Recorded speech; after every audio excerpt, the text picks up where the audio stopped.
So when I first watched this video, my reaction wasn't about Tel Aviv Tommy, it wasn't about the blatant hypocrisy. My first thought was, how low can UAE go? Let me explain why. Ty Mitchell, a Muslim convert and professional boxer, was invited to Dubai to participate in a boxing event.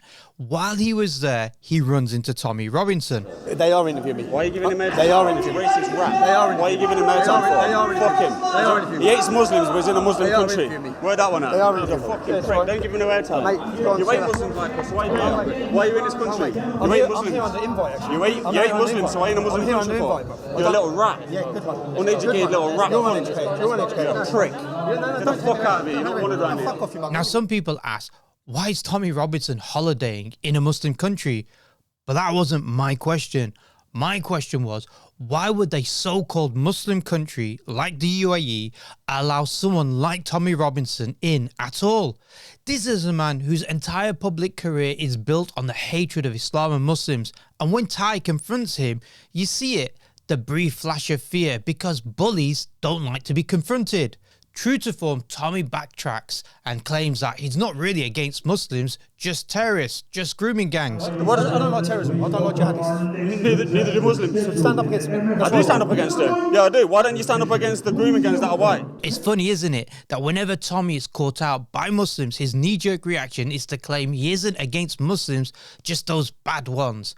But let's be honest, Tommy Robinson is against Islam and Muslims. One of the most vocal voices against Islam in Europe, in the world. He has insulted the Prophet ﷺ in some of the most vilest ways imaginable, rage-baited the public with claims about Muslim grooming gangs while ignoring the far larger number of group-based grooming cases involving white non-Muslims.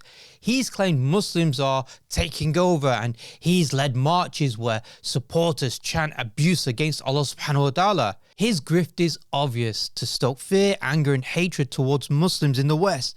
But here's the key point. People like Tommy are useful not just to the Zionists, but crucially, it's also useful to the UAE. I'm here under the invite of Emiratis, who I'm meeting tomorrow to discuss terrorist organisations in the UK. So that's got, not that it's got fuck all to White do with ones you. or just Asian ones?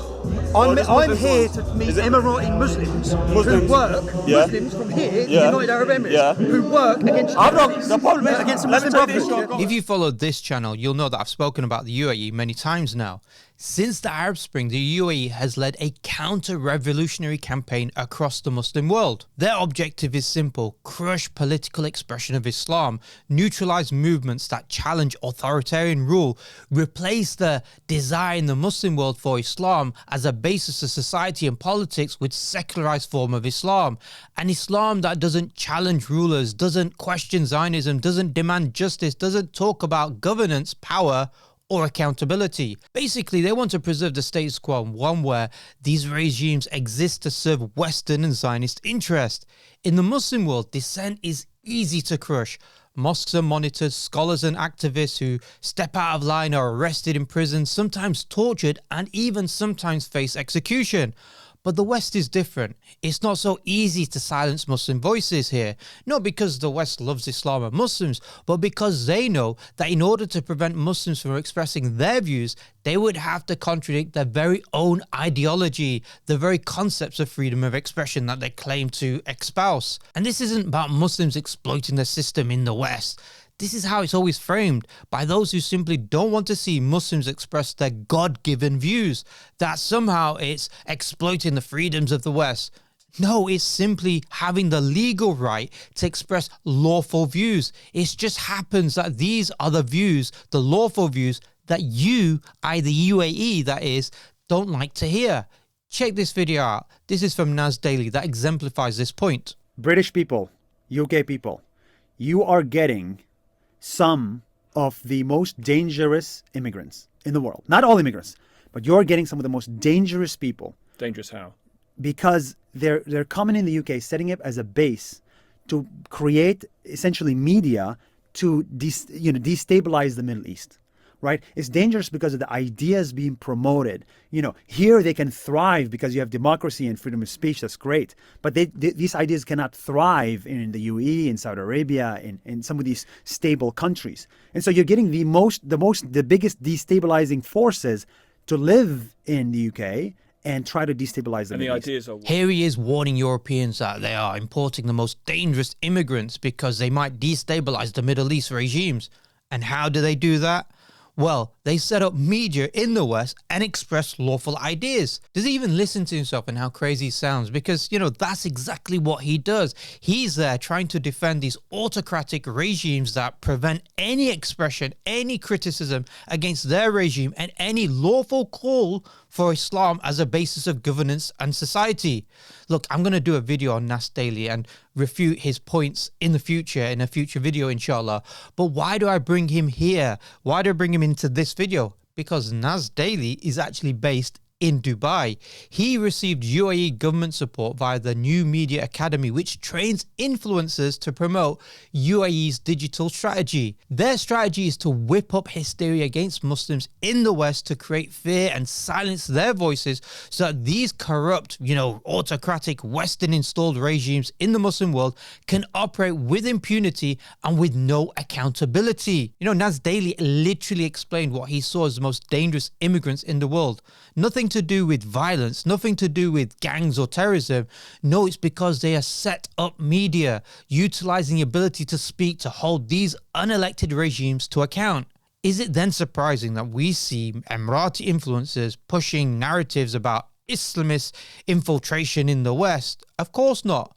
Muslims in the West have platforms, have social media platforms, have legal protections, and crucially, have the ability to reach back into the Muslim world.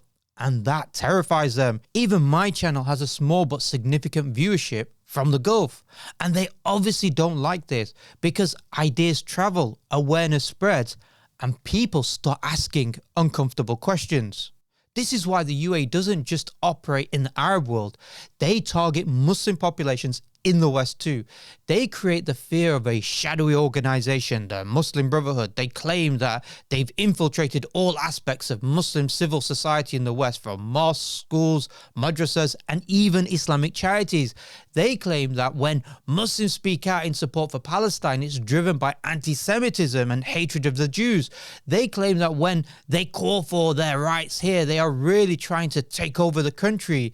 If they call for Sharia law and accountable government in the Muslim world, really what they're calling for is ISIS and terrorism, and that Islamic charities are simply gateways to the fund or to help fund terrorist organizations like Hamas. I think you have more extremists in UK than you have in the Middle East. The things that some of the Islamists say in various mosques, they would not be able to say it all the way in Afghanistan, for example. So how has this been allowed to flourish in the UK? So the Muslim Brotherhood, or the radical Islamists in Small Heath, in Al Amrak, in Birmingham, and other areas, we saw their voices. It was for Hamas. Yes. And Hamas, it's actually the armed forces of the Muslim Brotherhood. Muslim Brotherhood in my country, for example, UAE, is banned, but however is not banned in the United Kingdom. So it should be banned? Absolutely, but they use the freedom of speech to censor your right to speak against them. They use the terminology Islamophobia just to stop you from criticizing. The fact that Islamic Relief is registered as a charity here, but all the way in Saudi Arabia, in UAE, it is banned because of the investigation that showed that these charities sending money all the way to terrorist groups in the Middle East. Yes. It tells you a lot. It's clear the UAE's agenda is to create suspicion, fear,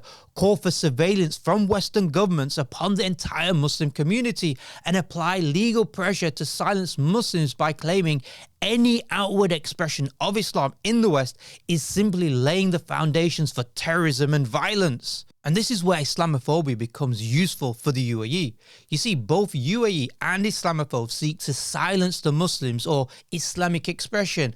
They share the exact same goals in that respect: create censorship, deplatform Muslims, demonize noble Islamic concepts like Sharia, unity, or Khilafah as though these are akin to violence, chaos, and terrorism.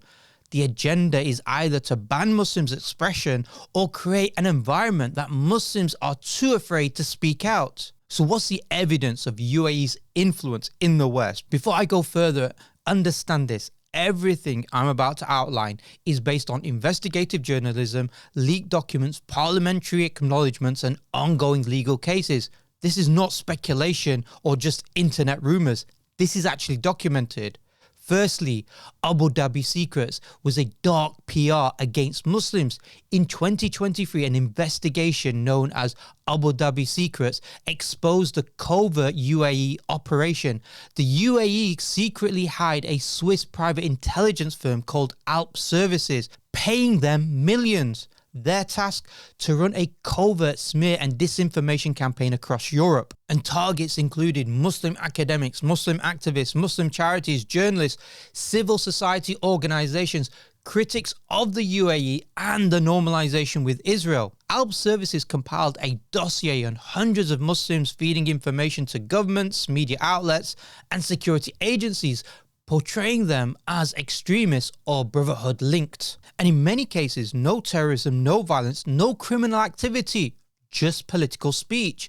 The consequence was reputational destruction, surveillance, investigation, and legal harassment. Academics, mosques, and Muslim organizations, including charities, face this. In fact, European MPs have acknowledged this operation. Legal complaints have been filed. This is now on record. Now we need to also talk about Lorenzo Vidino. Vidino is an Italian-American academic. He's known as director of the program on extremism at George Washington University, a go-to media expert on Islamism and the Muslim Brotherhood, someone regularly cited by governments and security agencies. On the surface, he presents himself as neutral, but investigative reporting tells a different story. According to reporting, Vidino was paid by Alp Services, the same firm funded by the UAE. He produced intelligence-style assessments of Muslim academics and activists. These were not peer-reviewed academic papers. They were operational documents, a hit list. An academic was being paid via the UAE-funded private intelligence firm to produce material later used to stigmatize Muslim voices in the West. Vidino, obviously, he claims he's done no wrongdoing and there have been no criminal charges or convictions against him, but lawsuits, including one brought by Austrian scholar Farid Hafez, allege a coordination, a dark PR campaign against him and other organizations.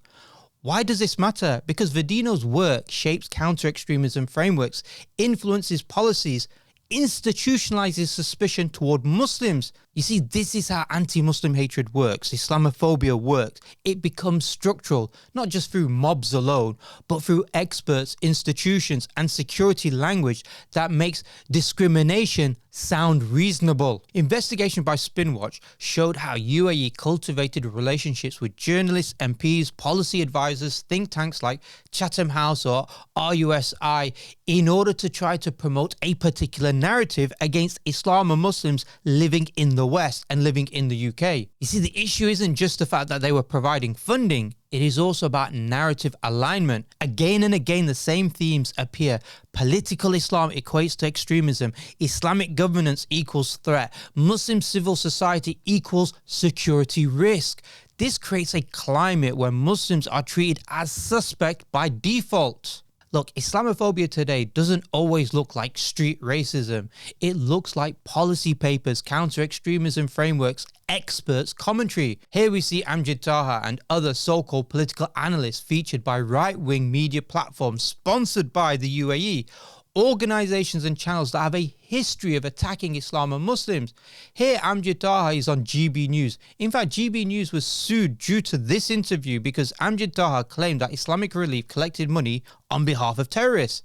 Here, Amjad again on Visegrad, a right-wing anti-Muslim media outlet based in Poland. And here he is on an anti-Muslim Christian Zionist channel called CBN News, again sowing anti-Muslim hatred and fear. And he's been invited to Hudson Institute, who regularly write about the threat of Islam and Islamism within the West. He and other UAE social media influencers regularly appear on Israeli news channels pushing their anti-Islamist propaganda, feeding into the hysteria and the irrational hatred of Islam and Muslims living in the West. It's the idea that's pushed by these UAE influencers, these social media influencers from the UAE, that claims that when Islam or Muslims have a public expression, that this is dangerous, a security threat. And that idea didn't just emerge naturally, it's been cultivated, funded and promoted by regimes terrified of accountability. So when you see Tommy Robinson demonizing Muslims, demanding surveillance, stirring hatred, claiming Muslims and Islam don't belong in the West, understand this: both the UAE and the likes of Tommy Robinson share the same goals, the same outcomes. Muslim silence, Islam depoliticized, authoritarian regimes protected, Zionist interests shielded. The question isn't why Tommy Robinson was in Dubai. The question is why the UAE was perfectly comfortable hosting him. Because ultimately, Tommy Robinson serves their agenda.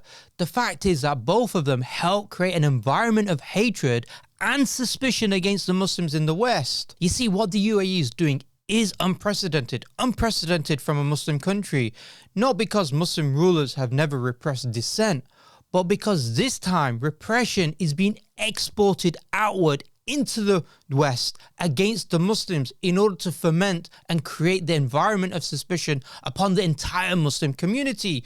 The funding of private intelligence firms in smear campaigns against Muslims across Europe, funding academics to push Islamophobic narratives, lobbying governments to ban non-violent Muslim civil rights groups and organizations like CARE in America, funding policy think tanks to align their thinking to help foment fear of Muslims across the West.